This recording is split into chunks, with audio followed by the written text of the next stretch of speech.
Well, the wet season is definitely with us, and also is a hurricane season.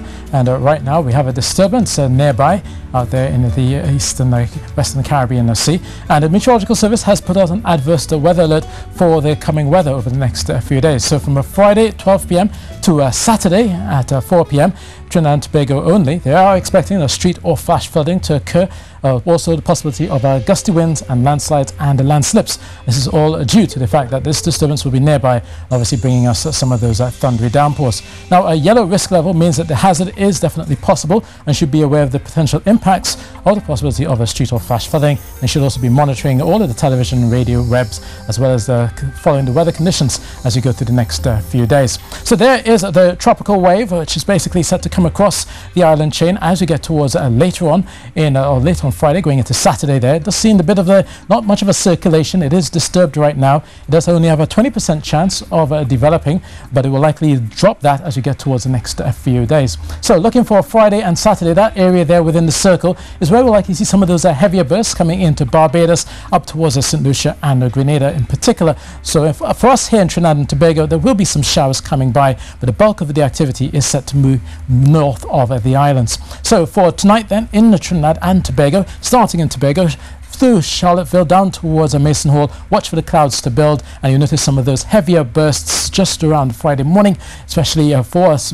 Roxburgh down towards Scarborough and into Keenan as well, and the possibility of some of those thundery bursts obviously bringing street or flash flooding. But that will be more so for Trinidad, particularly across the northern range. Those areas which are already waterlogged, be mindful that any additional rainfall will obviously exacerbate any sort of issues of street or flash flooding, and along the hillsides as well, those areas which are already sodden may well be prone to landslips and landslides. So be mindful about that as you go through your afternoon, especially out towards into Valencia and along the northern range. Down towards central and southern areas, there will be a scattering of showers for the most part. Rio Claro into Guaragari, noticing a cloudy, damp morning, and then through the afternoon, a few of those heavier showers coming through Rio Claro and then down towards San Fernando. And all the while, some of those bursts turning heavy could cause street or flash flooding. So it will be a cool night, 23 degrees Celsius, and a comfortable day on the Friday, 30 degrees Celsius for many of you.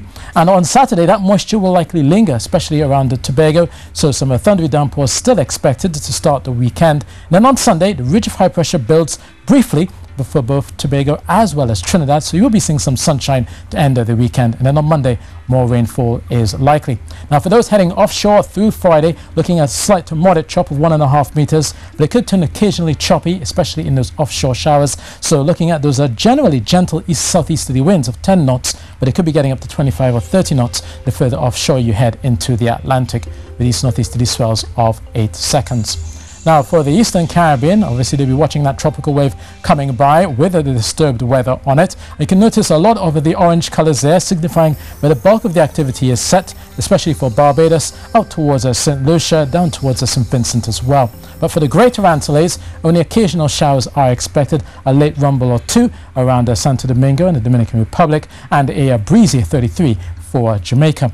Now, eastern areas, we've been talking a lot of the clouds coming through, especially out towards the southern parts of the Windward Islands. So up towards the Leeward Islands, you could be seeing some showers from time to time, but further to the south, definitely from St. Lucia coming down to Barbados, they'll see some of those heavier bursts, and then down towards Georgetown, some ITCZ action may also bring some heavier bursts there. So as you go through your Friday then, watch out for those showery spells and those thundery downpours, and all the while the adverse weather alert will be in effect until Saturday afternoon. So that's your weather, and that's it from me.